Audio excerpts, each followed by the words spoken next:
They say proximity breeds familiarity. What they don't say is that it also breeds opportunity for affairs, for theft, for the kind of slow motion implosion that starts with a borrowed cup of sugar and ends with your husband's life in ruins. My name is Paulina Reynolds. I used to be a music producer in Nashville. Now, I run a tech company in Austin called Resonance Technologies.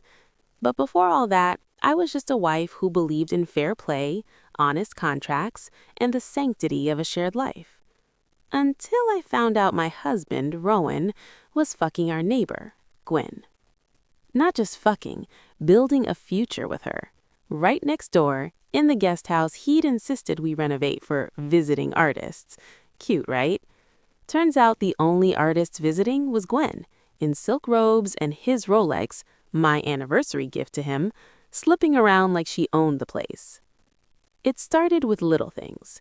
Him coming home smelling like her perfume, ocean breeze from that overpriced boutique on South Congress, texts he'd shield with his palm, late-night walks to check on her leaky faucet. Funny, plumbers don't usually leave with hickeys on their neck. But I'm not the type to storm in with a baseball bat. I'm the type who records. See, in music production, you learn to listen. Really listen. Not just to what's said, but to what's meant. The silence between notes, the breath before a lie.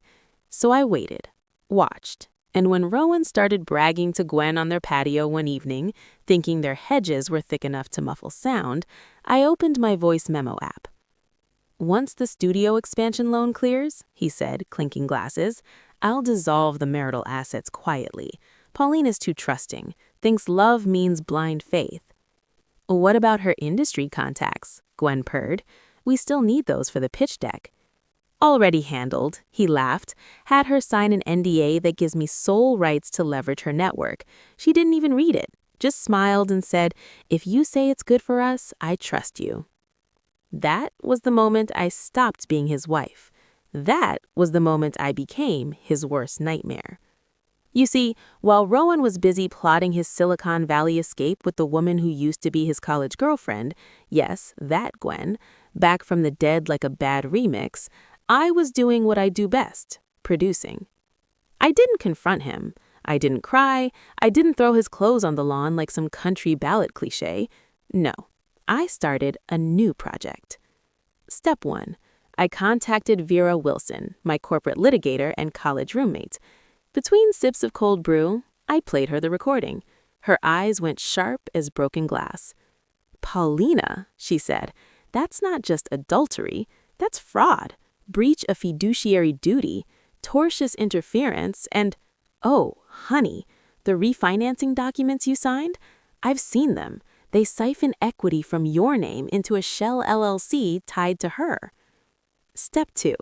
I logged into our shared cloud. Password? Our wedding date. Poetic, isn't it? How the day he promised forever became the key to exposing his forever lie. I found emails, hotel receipts, Google Maps history showing weekend retreats to Marfa, where conveniently Gwen had family.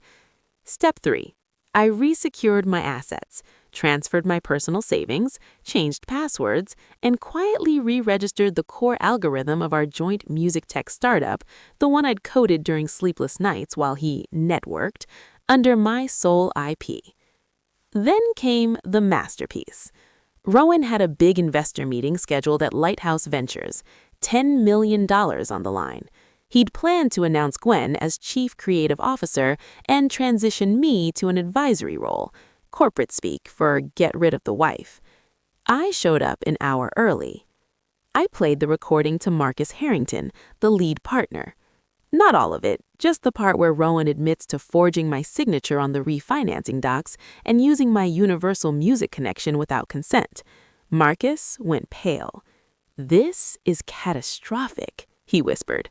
"I know," I said, "but what if I told you the real value of this company isn't Rowan's vision, it's mine, and I'm willing to reboot it, with integrity, transparency, and fair artist compensation?"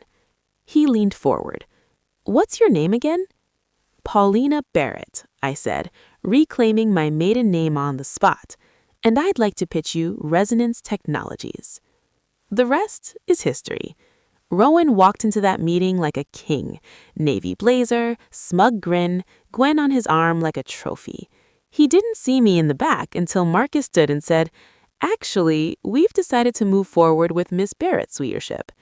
The look on his face? Better than a platinum record.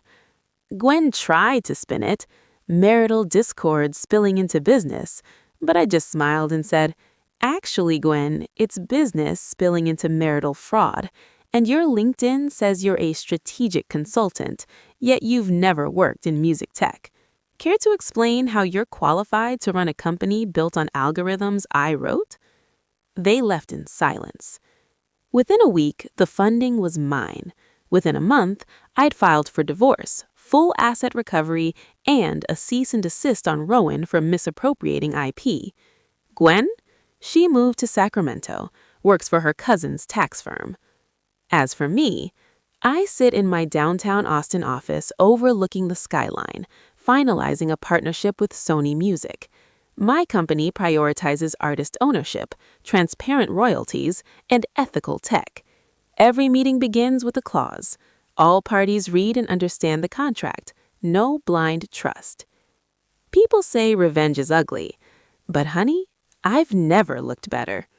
Because the best revenge isn't screaming, it's succeeding so loudly they hear it from next door, in the house they thought they'd steal from you.